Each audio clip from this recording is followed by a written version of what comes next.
बच्चों ये है हमारा लेक्चर 201 और हम कर रहे हैं आपकी एनसीईआरटी की टेक्स्ट बुक में चैप्टर 8 जिसका नाम है fire friend and four.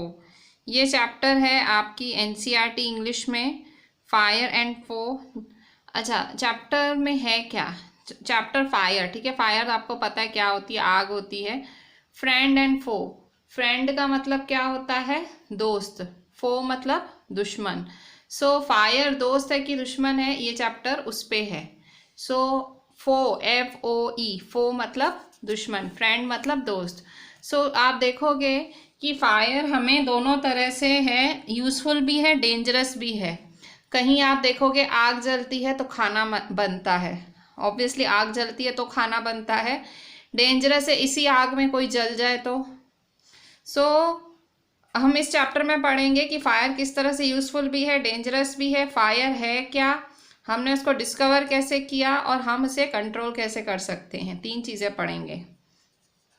Fire, friend and four.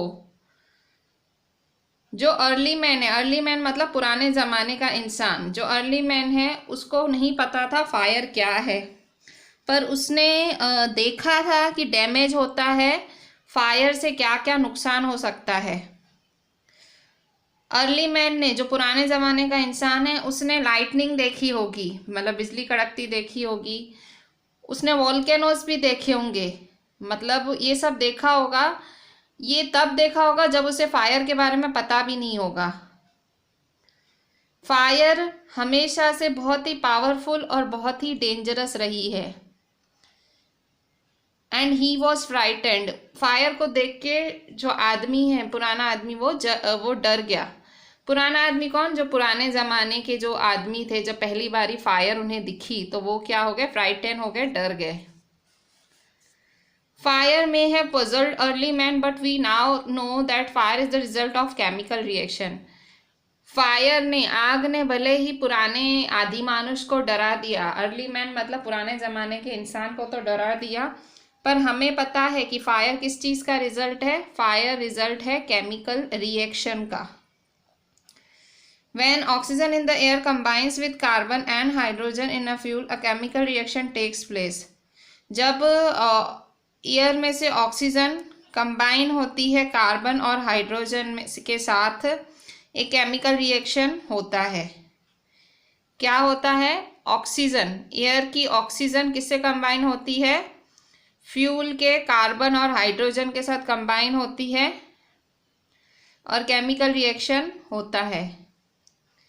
Energy in the form of heat and light is released in this process.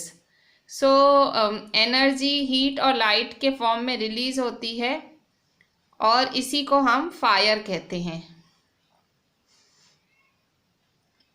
3 things are needed to make fire. Fire बनाने के लिए 3 चीज़ें लगती हैं, फ्यूल, ऑक्सीजन एंड हीट। 3 चीज़ें लगती हैं, fuel भी लगता है, ऑक्सीजन भी लगता है, हीट भी लगता है। Wood, coal, cooking gas and petrol are some examples of fuel. So wood हुआ, coal हुआ, cooking gas हुआ, petrol हुआ, ये सारे किसके एग्जाम्पल हैं? फ्यूल के एग्जाम्पल्स हैं। Oxygen comes from the air, oxygen कहाँ से आती है? एयर से आती है। That is why when you blow on smouldering paper, smouldering मतलब जो पेपर धीरे धीरे जल रहा होता है, बिना लपटों के, बिना फ्लेम के जो पेपर जलता है उसे स्मोल्डरिंग। स्मोल्डरिंग देखो यहाँ साइड में मीनिंग लिखी हुई है, बर्निंग स्लोली विदाउट फ्लेम। सो इसलिए जब आप एक स्मोल्डरिंग पेपर को ब्लो करते हो, फूंक मारते हो, तो अचानक से उसमें से फ्लेम निकल पड़ती है, अचानक से उसमें से आग की चिंगारी निकलती है। The third thing needed to make fire is heat. Fire बनाने में जो तीसरी चीज़ लगती है वो हीट है। Fuel and oxygen do not make fire by themselves. So fuel और ऑक्सीजन से आग खुद ब खुद नहीं बनती है। और एल्स अ न्यूज़पेपर और a stick lying in the open would catch fire on its own. अगर ऐसे होता कि ऑक्सीजन और फ्यूल के मिलने से खुद ब खुद आग लग जाती है, भाई फ्यूल पड़ा है, ऑक्सीजन पड़ा है और आग लग गई, ऐसे नहीं होता है। नहीं तो तुम्हारे घर पे कोई न्यूज़पेपर पड़ा होता और बाजू में लकड़ी पड़ी होती तो आग लग जाती, ऐसा नहीं होता है। अगर आपको कोई पेपर जलाना है या कोई वुड जलाना है तो आपको उसको पहले गर्म करना पड़ता है। We heat it before it catches fire, मतलब उसको पहले हमें गर्म करना पड़ता है। We generally do it with a lighted match. आप किसके साथ इसको करते हो? माचिस के साथ करते हो। Every fuel has a particular temperature at which it begins to burn. कोई भी चीज़ जो आप जला रहे हो, कोई भी फ्यूल है, उसको एक पर्टिकुलर टेम्परेचर चाहिए होता है जलने के लिए। This temperature is called the flash point और kindling temperature of the fuel. इसी टेम्परेचर जिस पे फ्यूल जलना चालू करता है उसे हम कहते हैं फ्लैश पॉइंट या Kindling temperature. It is sometimes said that fire is a good servant but a bad master. कई बार ऐसा बोला जाता है फायर के लिए कि वो नौकर तो अच्छा है पर मालिक बहुत बुरा है। कौन? फायर, आग। आग नौकर अच्छी है पर मालिक बुरी है। क्यों? It only means that fire is very useful as long as it is kept under control. इसका मतलब क्या हुआ? इस सेंटेंस का मतलब है कि फायर तब तक अच्छी है जब तक वो कंट्रोल में है।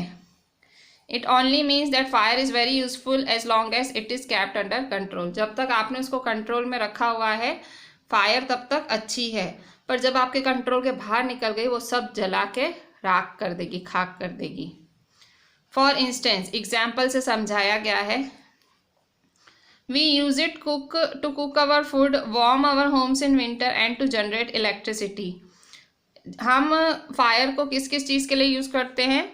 हम खाना बनाने के लिए यूज़ करते हैं, हम विंटर में हमारे घरों को गर्म करने के लिए यूज़ करते हैं, इलेक्ट्रिसिटी जनरेट करने के लिए यूज़ करते हैं।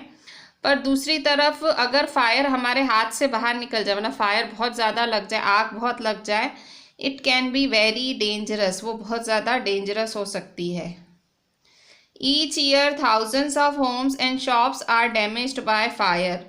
हर साल हज़ारों घर, हज़ारों शॉप्स डैमेज हो जाते हैं फायर की वजह से।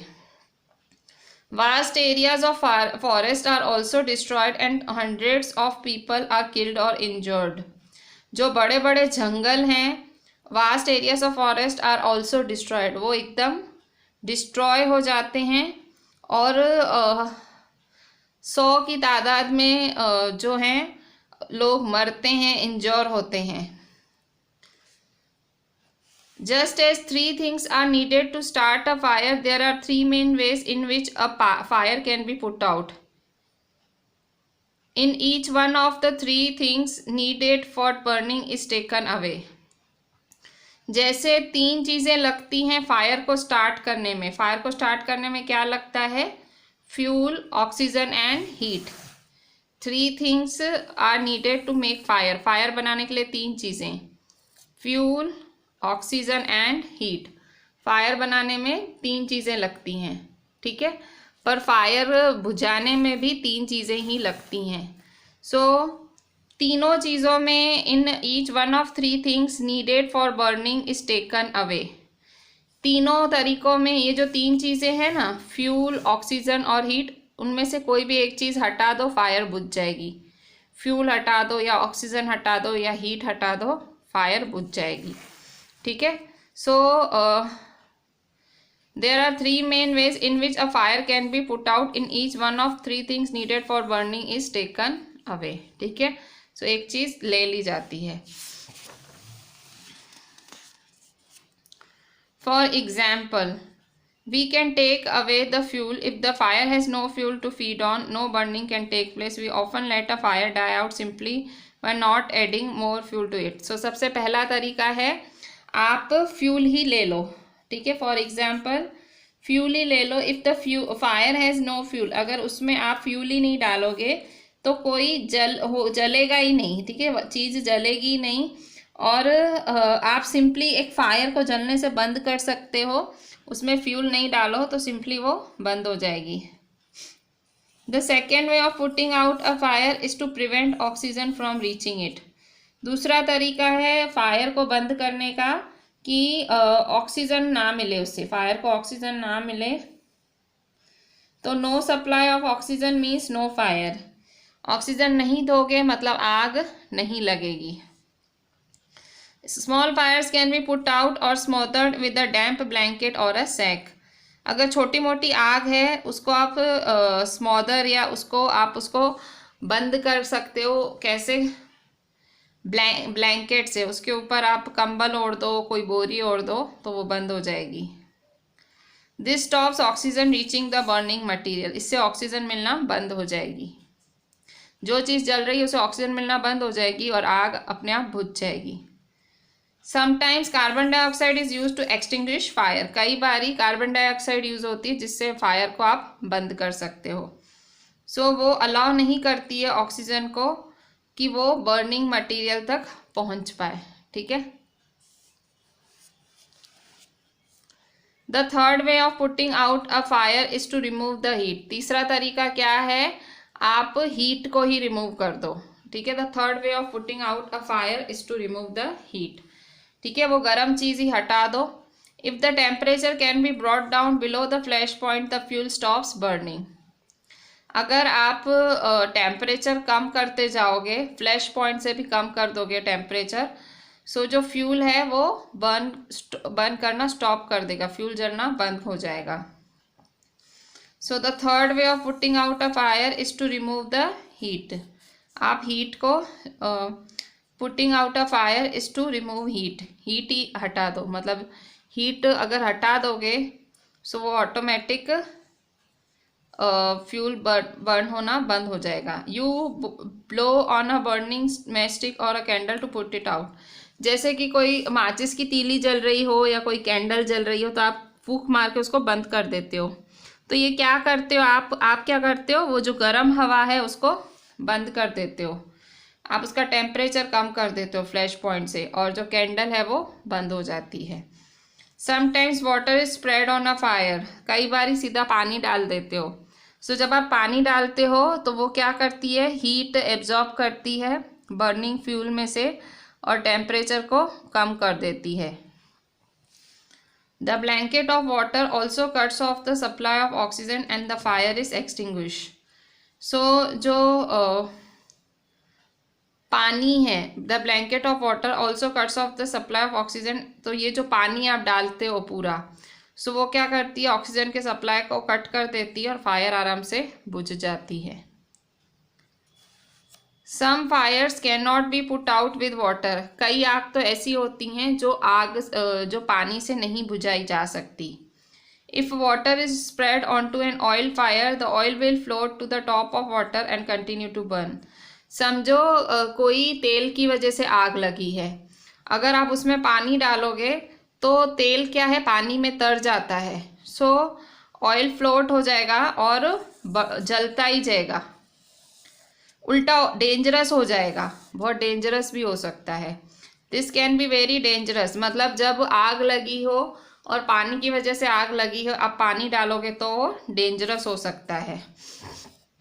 Because water can flow quickly carrying the burning oil with it and spreading the fire. उल्टा पानी तो ऑयल के साथ मिलके और आग को भड़का देगा। Water should also not be used on fires caused by electrical appliances. पानी अगर ऑयल की वजह से आग लगी है उसमें भी नहीं यूज़ करना चाहिए, क्योंकि उसमें क्या हो सकता है? उसमें जो पानी है वो ऑयल के साथ बह के आग को और भड़का सकता है। दूसरा, अगर इलेक्ट्रिकल अप्लायंसेस मतलब अगर इलेक्ट्रिसिटी के साधन हैं उनकी वजह से आग लगी है तो वो आप the person spraying water might receive an electric shock. जो पानी डाल रहा है उसे करंट लग सकता है और वो मर भी सकता है। A carbon dioxide extinguisher is the best thing to fight an electric fire. So सबसे अच्छा तरीका क्या है?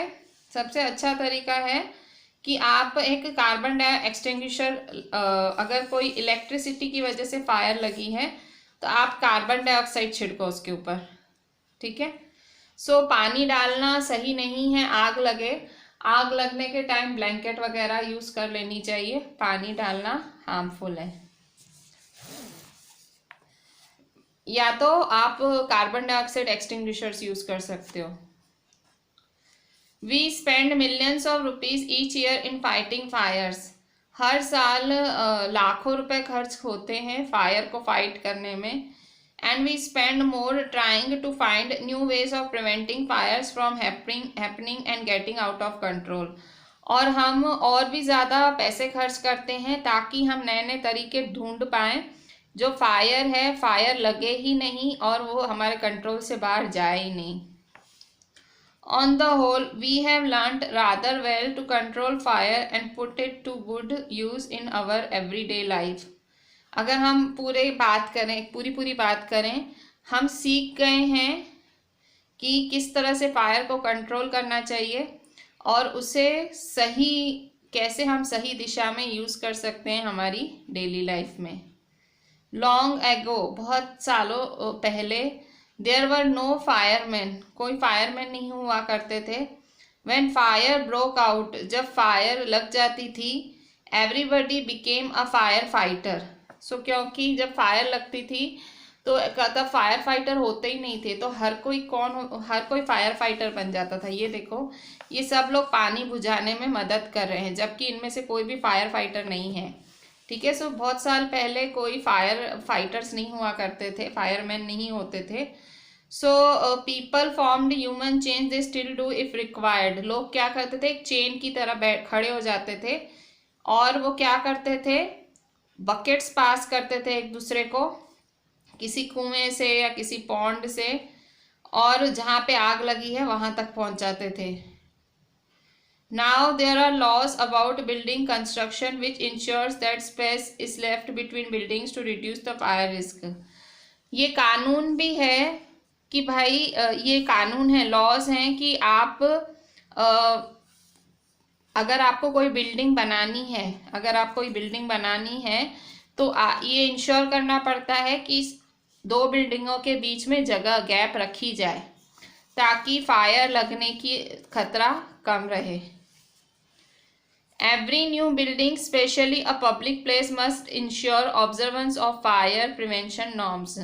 कोई भी नई बिल्डिंग बनाई जा रही है, सपोज कोई पब्लिक प्लेस बनाई जा रही है, कुछ भी पब्लिक प्लेस में, होटल या कुछ भी, तो उनको जो फायर रोकेंगे कैसे, प्रिवेंशन नॉर्म्स, मतलब फायर ना लगे उसकी पहले से ही सारी उनको इंतज़ाम करने पड़ते हैं। Bands of firefighting workers with special equipments known as fire brigades are there to put out fires. Bands मतलब ग्रुप, इतना मतलब बड़ा ग्रुप होता है फायर फाइटिंग वर्कर्स का, और उनके पास एक स्पेशल इक्विपमेंट्स होते हैं, ऐसे उनके पास चीज़ें होती हैं और इन आदमियों को बैंड्स ऑफ फायर फाइटिंग, जब इन आदमियों के पास, फायर फाइटिंग वर्कर्स के पास स्पेशल इक्विपमेंट होते हैं तो उन्हें फायर ब्रिगेड कहा जाता है। Are there to put out fires, तो ये फायर को बुझाने में मदद करते हैं। Fire fighters are highly trained people, fire fighters बहुत ज़्यादा ट्रेंड होते हैं। दे पसेस मैनी स्किल्स, उनके पास बहुत सारी स्किल्स होती हैं। दे कट ऑफ इलेक्ट्रिसिटी सप्लाई, क्या करते हैं ये, इलेक्ट्रिसिटी सप्लाई काट देते हैं।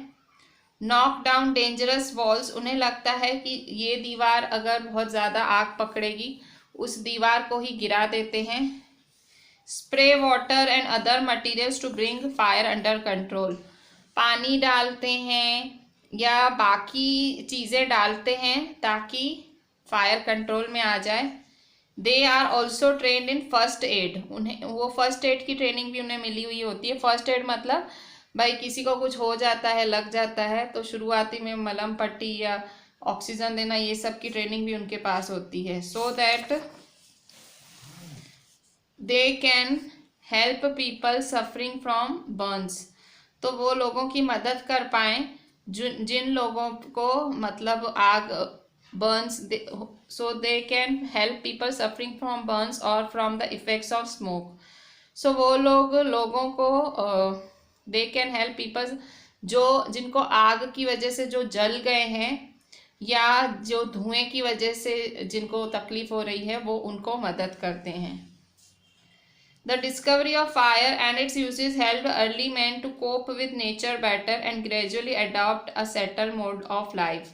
जब शुरू में फायर डिस्कवर हुई थी, मतलब जब फायर ढूंढ निकाली थी आदि मानव ने, जो प्रिमिटिव मैन है या अर्ली मैन ने जब फायर ढूंढी थी, तो तब उसके फायर की डिस्कवरी और उसके यूजेस ने जो शुरुआती अर्ली मैन था, मतलब जो पहले आदमी था, उस फायर से उसको मदद मिली थी टू कोप विद नेचर, मतलब नेचर के साथ उसको नेचर के साथ सहन करने की उसे शक्ति मिली थी। भाई नेचर के साथ, जैसे वो आग जला लेता था गर्माहट की वजह से, पहले वो कच्चा मांस खाता था, अब पका के खाने लगा, ठीक है। सो उसको नेचर के साथ रहने की और ताकत मिली फायर की वजह से, और फिर वो सेटल होना सीख गया। Fire is still worshipped in many parts of the world. Fire की तो पूजा भी की जाती है, दुनिया में ऐसी बहुत सारी जगह हैं जहाँ फायर की पूजा की जाती है। Fire is indeed a friend. Fire सच में एक फ्रेंड है, but as we know it can be dangerous enemy when it gets out of control. तो फायर एक डेंजरस एनिमी भी हो सकती है वो, अगर वो हमारे कंट्रोल से बाहर चली जाए, ठीक है। सो चैप्टर में हमने क्या पढ़ा, एक बार फिर से देख लेते हैं, पहले इसके मीनिंग्स देख लेते हैं। सबसे पहले देखो यहाँ स्मॉल्डरिंग है।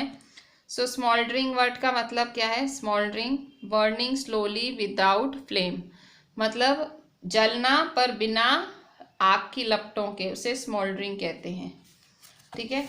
इसके बाद जनरेट क्या होता है? प्रोड्यूस करना, कुछ पैदा करना।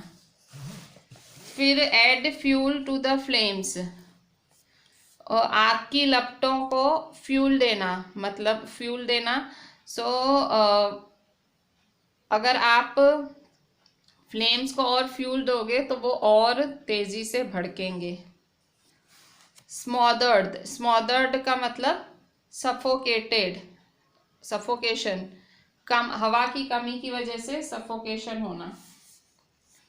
एक्सटिंग्विश, एक्सटिंग्विश मतलब बुझाना, पुट आउट।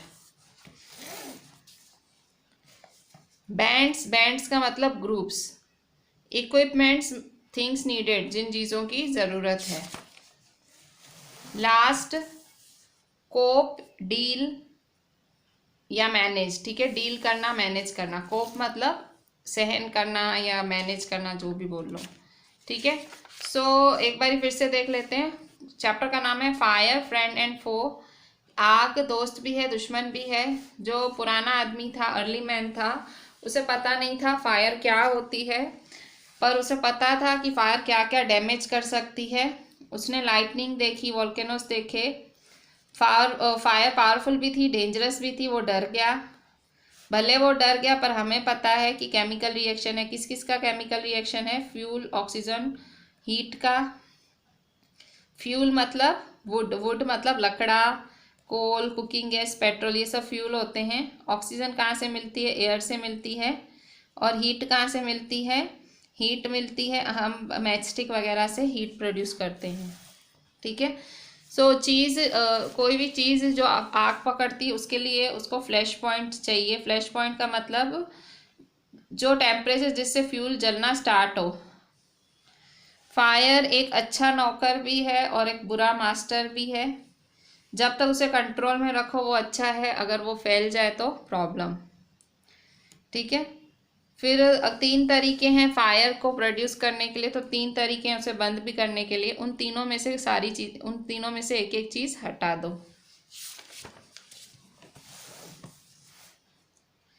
एग्जाम्पल, आप फ्यूल हटा दो, या दूसरा आप ऑक्सीजन हटा दो, या तीसरा हीट बंद कर दो, ठीक है। हीट बंद करने के भी बहुत सारे तरीके हैं। सो फायर को खाली पानी से नहीं, अगर पानी लगाओगे तो वो तैर जाएगा और भड़क जाएगी फायर। इलेक्ट्रिकल अप्लायंसेस में भी अगर उसकी वजह से आग लगी है, डालोगे तो इलेक्ट्रिक शॉक लग सकता है। सो क्या अच्छा है यूज़ करना? Carbon dioxide extinguisher. हर सालों लाखों रुपए खर्च होते हैं आग बुझाने में, और आग से बचा कैसे जाए उन तरीकों में। फायर फाइटर्स नहीं होते थे तब लोग फायर फाइटर बन जाते थे, चेन बनाते थे। आग लग जाती है, फायर ब्रिगेड्स आती हैं। फायर ब्रिगेड्स मतलब फाइटर्स जब स्पेशल इक्विपमेंट्स के साथ आते हैं उन्हें फायर ब्रिगेड कहते हैं। आते ही वो अपना काम करते हैं, इलेक्ट्रिक सप्लाई रोक देते हैं, डेंजरस वॉल्स को गिरा देते हैं, वाटर स्प्रे करते हैं और उनको फर्स्ट एड का काम भी आता है। वो अगर कोई जल गया है उसकी हेल्प कर सकते हैं, किसी के छाती में स्मोक चला गया, मुंह में स्मोक चला गया, उसकी भी उनको पता है, उसका तरीका भी। सो फायर की डिस्कवरी ने मैन को नेचर के साथ तो रहना सिखाया और एक सेटल्ड मोड ऑफ लाइफ जीने लगा मैन। फायर को अभी भी वर्शिप किया जाता है। फायर सच में एक फ्रेंड है पर डेंजरस भी हो सकता है जब वो आउट ऑफ कंट्रोल हो। So this was the explanation of whole fire, friend and foe chapter. Just read the entire chapter and just WhatsApp me that you have read the chapter. Thank you.